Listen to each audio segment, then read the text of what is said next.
بسم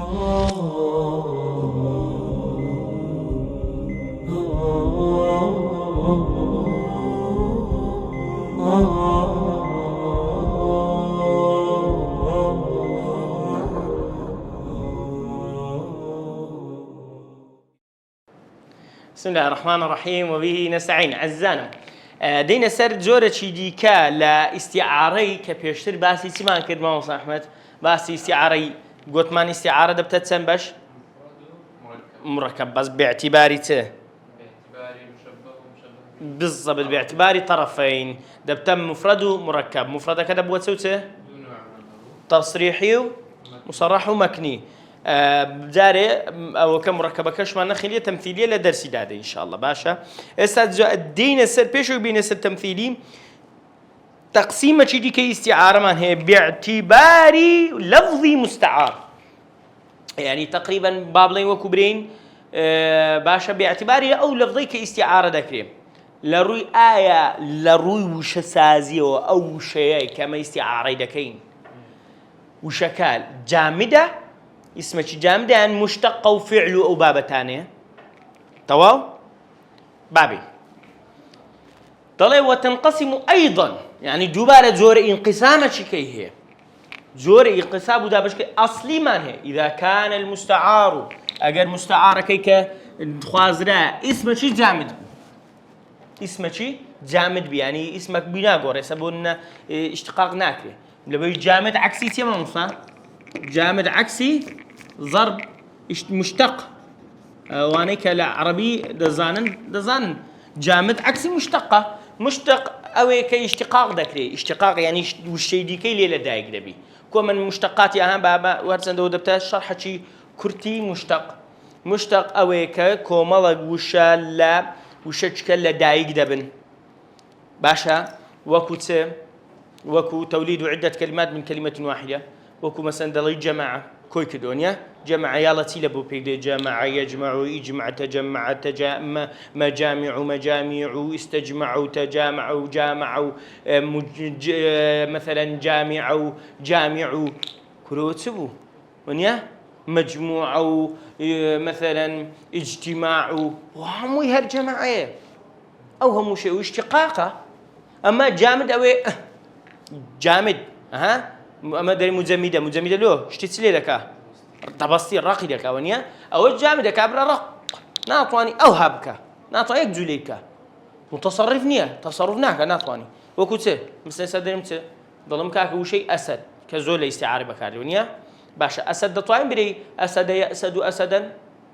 ونيا ها ونيا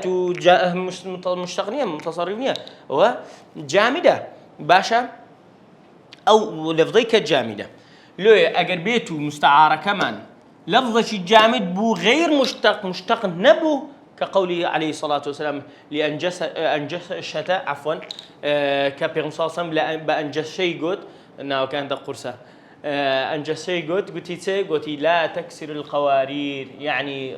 ضعفت النساء كاتك انجس شيء ضل او بوا عبدك بوا حشتر كبدو خوتي ددي دبي جوزار ويا جوراني لبوبري باشا صوتي درين خوش بوا جوراني لبوبري لو حشتر زياد باشتر بروا بدو خوتي ددي لو يضل جوراني لبوغوتيو هندك سريع الرو اشتيا في مصاصم دياره او حشتر شي لسربوا كجاوي افرتان لسربوا دياره خيزانه كان پیغمبر بنا عليه الصلاه والسلام ده فرمته لا تكسر القوارير لا سرخوبة أنجشة أو قارورانة مشجينا أو شوشانة مشجينا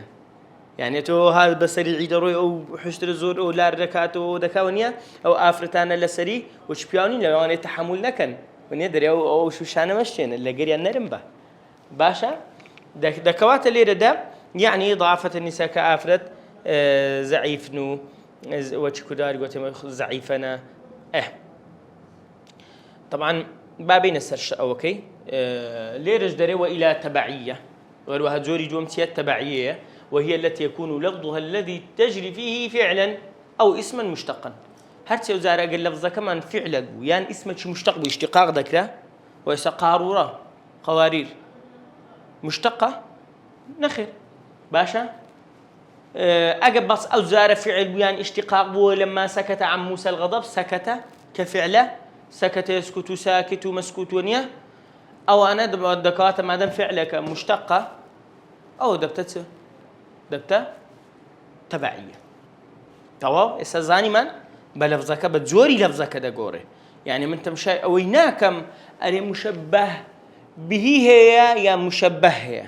لا تمشي خذي لفظك ده كم بزانم مشتقة جامدة باشا إيضاح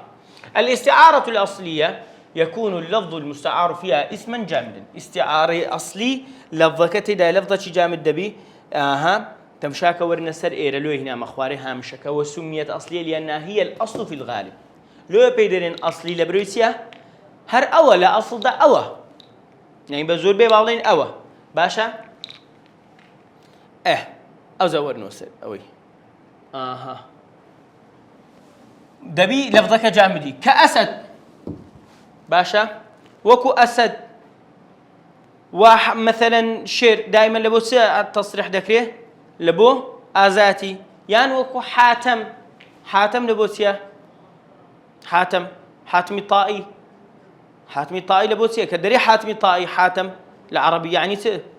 يعني كرم بابا يعني كرم يعني هر كسك زور يعني بخشر بي دري حاتمي طائي كابراك بوا وقت خوي لنا عرب زور كريم بوا مشهور بوا يعني شهرته عجيب وهب ولا كرم ده ناوش عجيب وهب وبس برب نسق قصصي حاتمي طائي يعني اشتي عجيب اللي دجرته زاوي كهند راسه وهند شيء ودوا سيمش سمان هي غزال آسك كاتي كم آسك بكارين آسك لبوس بكارينم جواني ناسكي وأنا زور تاكا أدي الثاكوز أسد منزاني حاتم منزاني غزال منزاني أدي قص شيء هيت ناوك ببينا بوناوي حاتم الطائي قص بنسا الإيادي بله قص بنساعدة الإيادي أو كابريك بوزور يعني للسلام خوي لزايلي زور خطيبة عجيبة بليغة عجيبة باشا فقالتك كابريا تشش أو زارب خطيبة وبليغ بي درين شيء كقص بن ساعدة الأيادي باشا أدي مادر أو كابريا مادر تي دوباره مادر أو جناوي كسكة يعني أوانا بوتنا تسمى موسى أحمد بوتنا رمزك مادر بن زايدة طبعا مادر بن زايدة عينا يكك لفارس كاني سردمي جاهلي باشا مادر بن زايدة الشيباني جبوا لا سردمي جاهلي خوي فارس شي عجيب بوا زور بعذابوا دكواتا استاكا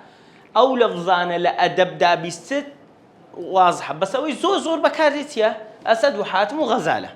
بس عاصقة مادري بكاري اذا اردت ان تشبه أحداً بما اشتهرت به هذه الأسماء أقل بتوكسك تشبيكي بيك لو ناوانيك بي مشهورة باشا فإذا قلت عن رجل على سبيل المثال باشا اسمه عبد الله كابري ناي عبد الله ما هو عبد الله إخوان باشا هذا حاتم أو حاتمة دكواتا فهو استعارة أصلية استعارة أصلية لو تمشى لقرنبه جاريت جملة كي باب بنسمه هذا حاتم أو جملة كون ده تواو كركي كتقديره هذا حاتم أصلا كيتيا هذا كعبد الله كيا أصلا كي كالحاتم كحاتم في الكرم باشا أصلك خوي أبيه ضلي كاك أو حاتمة يعني ضلي عبد الله ضلي حاتمة لكرمه لبخشين ده تسرج بيتو تمشاكا تسرج بيتو عبد عافر مشبه بيك أداتك مشبه وجه شبكة هم مرج بيتو ونيا باشا أو أمن زانيم للروي أويك حاتم استعارة تصريحية مكنية تصريحية استعارة تصريحية مشبه منية ذلك حاتم أو تصريحية باشا للروي طرف كان أدي للروي وشكا خوي لفظي أو لفظي كاستعارة ما كرديا سلفظك استعارة كرديا سلفظي استعارة سلفظك خواصية لأبو عبد الله ها سلفظك كاب قوتم أسدم هنا لأبو محمدي أدي سلفظك خواصية ها حاتم لفظة خوازراوة لأبو عبد الله نوعي وشكتية مشتقة جامدة دكوات تسيل تصريحية شيء جها أبي تصريحية جامدة كرة تصريحية شيء أصلية ما أردت خلنا نبي جامدة أصلية ونيا تمام وكذلك وكذلك المثال السابق رفقا بالقوارب نمونا كيك الحديث كاتيا باشا استعارة سكرة استعارة شيء لفظك استعارة كده لبو آفرتان قوارير استعارة كديا ورم قرتيا كاكا ها لفظي استعارة مكديا لبو آفرتان ها أو لبونغو باشا لفظي قوارير لبو آفرتان وتفصيل إجراء الاستعارة في هذا أن تقول تفاصيل إجراءات كمان سيا شبهت النساء بالقوارير أو كيتي تفاصيل كي كم زارم ديدم آفرة كان تشبيه كراين بقوارير في ضعف الاحتمال أو التحمل باش لا زعيفي أويك التحمل كدن بجامع الرقة في كل كلمة ليرة أويه حذف تنوين زيجته ما بس أوي لبروي هريق لقوارير كشوشياء وآفرتنا ضعيفا تشتك كويان دكاتوا رقة نرمي باشا ناسشي وذلك من باب الاستعارة التصريحية تنكوي باب استعارة شيء تصريحية مشبه الرجبوتو أنا مشبه الرجبوتو هي باشا أدي أو لفظ استعارة كراك قواردة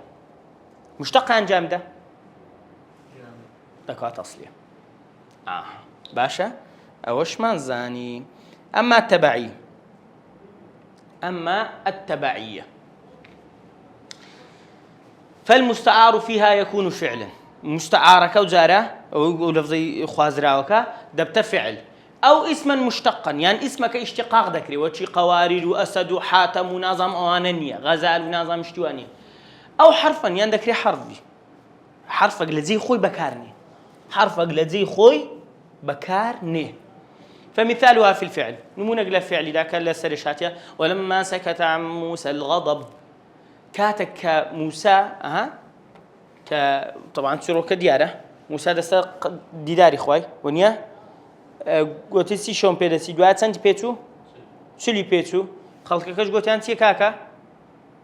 تم طاو موسى ناتوا كابر أوش هاتي كر زيركو كردو عجلتي غيركتي دروس كردو كنا شيبو كأسامري كدنجتي لدهات خلقك بارسيان موسى هاتوا توربو دم شاي سوربو ريشو برتي براي قرت يعني تو حسابي خودك دو بيغمبر بي ريشي براي بقري اوها برتي بقري يعني ديزاين سيا مشهد شي زور عزيبه بيدا عزيبه بيغمبر شتو هبكا كل مساله كمساله كفر الشركه كروتو قومه شي بتزيبي اليوم هم هزار كسي بتزيبي بي وتمشابكه مكافر بوينا الى هندش نبي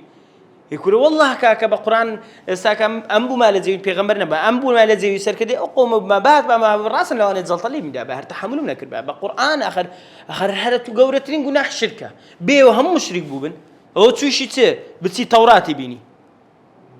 باشا تورات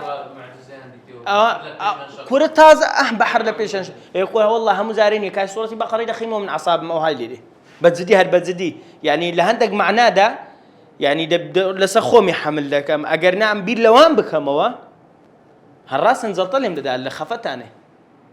كروت سنات دماغه كان هبو قوما المهم تو والله خفت ينزل لي دخوم ليه قرروا حملي سرخوماني كم بخوش معنا وهاينا لزوجتان ده اجرنا حملي سرواني كم وتحملناكن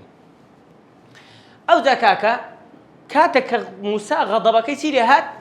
سكت بيدن غضب سكوت دكا غضبك دادا مرشتو كم دبتو نامين نك سكوت كأنما غضبي بس شبهانديا وشي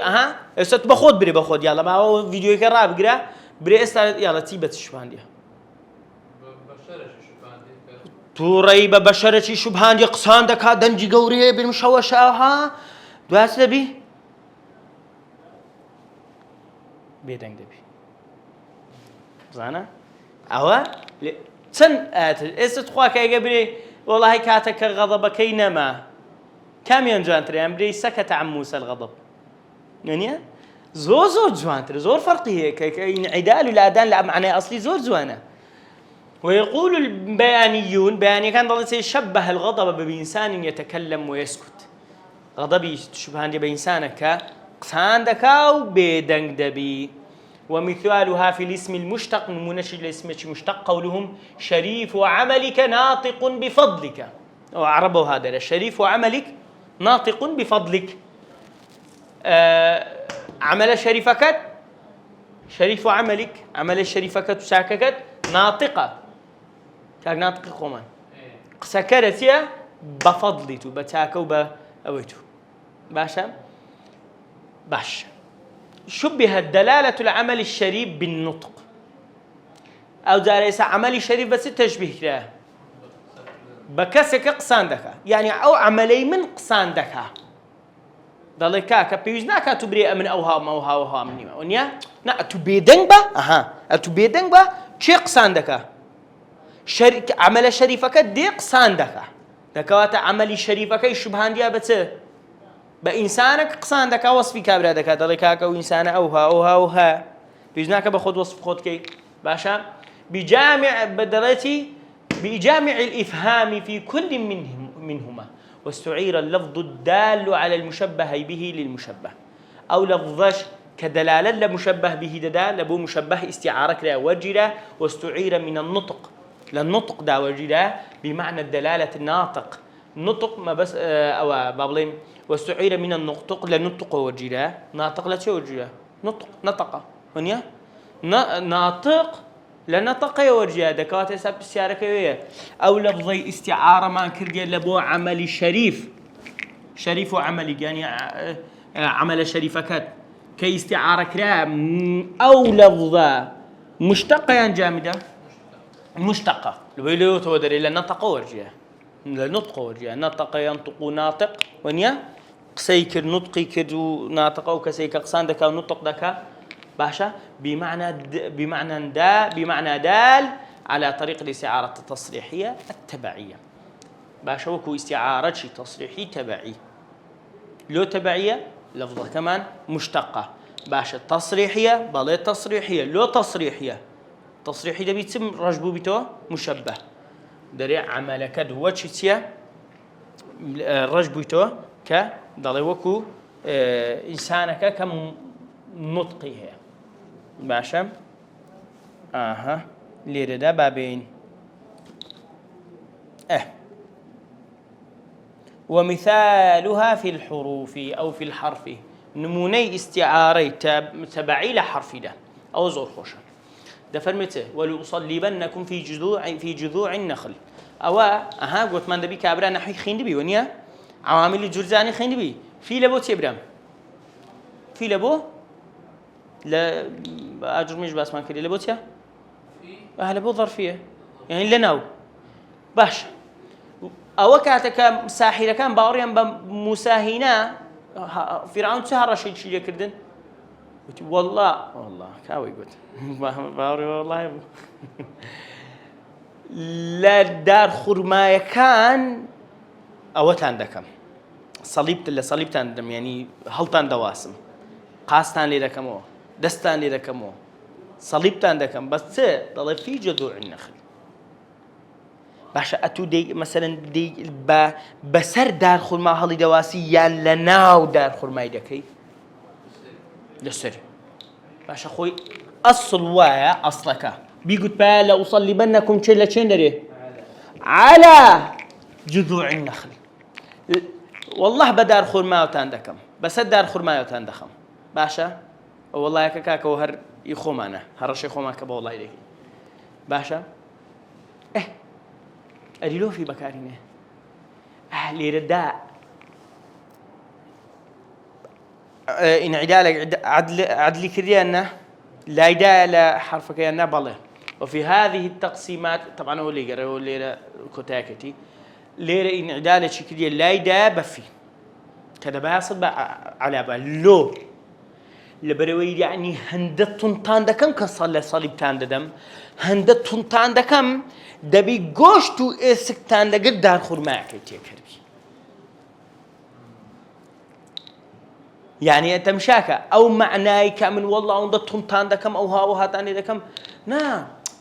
في زناكا تو هند درجكي او نا على كي لا بفي دت خمنا ودار خور معك هندتون ضدك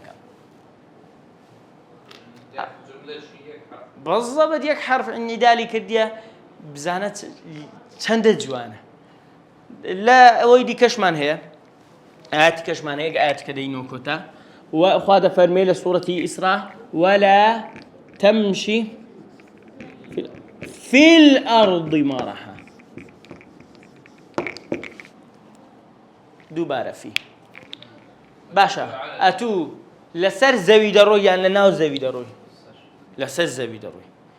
لو نفرم ولا تمشي على الأرض مرحا ها لبر أوي لو هركسك تكبر بكا بتكبرو بسر زوي دابر وا خادت خاتو ناو عرض ليخسف بالأرض من يستعلى عليها باشا لو خسف بو إنسان بكا كي استعلاء وتكبر دكا لسر زوي بناو زوي داب الروب با روبزي باشا أو هاي يبكى ولا تمشي في الأرض مرحا قدار با والنزم الدكاترة تتوي التكبر كي نزم الدكاترة بالضبط لو خد إذا با فيك نكا خوا با فيد نكا في الأرض نكا ونيا لو خد تكبر مكا باشا أوش دروا في هذه التقسيمات أو تقسيمات يعني كباسمة أعني تقسيمات الاستعارة للتقسيمات دي كاستعارة تطوير لا ينفع الطالب عندك جوري دي كمان هي الاستعاري ضلي أو جورانا بالمودلتيا دريش كدنا وكوي سادي لبو طلبين ويكفي أن يعرف الاستعارة المكنية والمصرحة والتمثيلية بس أون ديك مكني بزاني مصرحة بزاني تمثيلي بزاني سمع ما بزاني تمثيلي كمان ما أوجد كيدا ستة ديكينا درسي دادا إن شاء الله لبروي حزم ليه جرينجي بيبدين لدواي تمثيلي اجتمان هي مجازي عقلي مان هي لدواي مجازي عقلي اجتمان هي كناية مان هي يعني السي سربابتي سرشي ما إن شاء الله هولد دين با دوسي حلقة ديكا طوابكين بدوسي حلقة ديكا علمي بيانتي لي دكين ختم دكين باشا طوابي دكين وزوريش آسان وخوش نوانش كماينة سبيدلن دعاء وكيدي علمي تدمينه علمي بديع دمينه لو رجاء وشو قلت مان أما لو أنا عندك زيادة لبيج درجة كينو رجاء لبو كسك ديوي كلمة بكلمة لقريب الروا لبو كسك ديوي بيريتو دوا لبو يان لبو كروها لبو كسشكا كفهمي لو أنا كمك درنكتر تبقى لازماني عربي بناغي نبي بيشتن يخين بي ونيا دو يعني مراعاتهم لا يمكن إن شاء الله تعالى درس الشيء دي كجبيك تدقينا ولا استعارة تمثيلي والسلام عليكم.